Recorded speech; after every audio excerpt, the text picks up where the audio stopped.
नमस्कार मित्रांनो. तर आजच्या भागामध्ये आता सत्याने स्वतःला सिलेंडर करून घेतलेला आहे आणि सत्य आता पोलिसांच्या ताब्यात जातो. जे ठाकूर साहेब आहेत ते ठाकूर साहेब स्वतः म्हणतात की मंजू तूच याची लाडकी बायको मंजू याला सिलेंडर करेल, याला अटक करेल.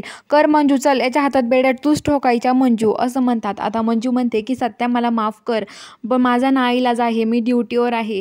तर सत्य म्हणतो की वाघमारे याच्यात माफी मागण्याजोगं काहीच नाही आहे, तुम्ही तुमचं कर्तव्य पार पाडा आणि मला अटक करा, असं म्हणतो मनातल्या मनात. तर आता लगेच मंजू पुढे जाते आणि सत्याला अटक करते. तर सत्याला आता जेलमध्ये परत टाकतात.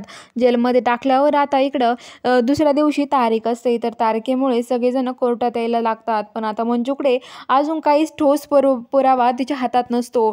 तर आता ते सत्याला कोर्टामध्ये आणलं जातं. तर कोर्टात आणल्यावर त्याला तिथे हजर करतात, त्याची तारीख असते त्यामुळे. तर आता लगेच जी वकिली नसते ती म्हणते की आता या सगळ्याच्यातून असं साबित होतंय की सत्यजित सुर्वे हा खरंच गुन्हेगार आहे, यानेच त्या मुकादमाला गायब केला आहे. याला माहिती आहे सत्यजित सुर्वेला की कुठं आहे मुकादम. तर असं म्हणल्यावर आता सत्यावर सगळे लोटून देतात आणि म्हणतात की सत्याला पुन्हा अटक झाली पाहिजे आणि ठोस अशी काहीतरी मोठी शिक्षा देण्यात यावी कोर्टाला, असं ती बोलत असते.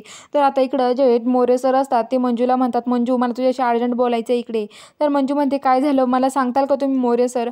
तर आता मोरे सर म्हणतात, हे बघ मंजू, अगं तुला माहिती आहे का, मला तो फोन ट्रेस झाला आहे आणि ते लोकेशन सापडलं आहे. तर मंजू म्हणते कुठलं आहे ते लोकेशन, मला सांगताल का सर.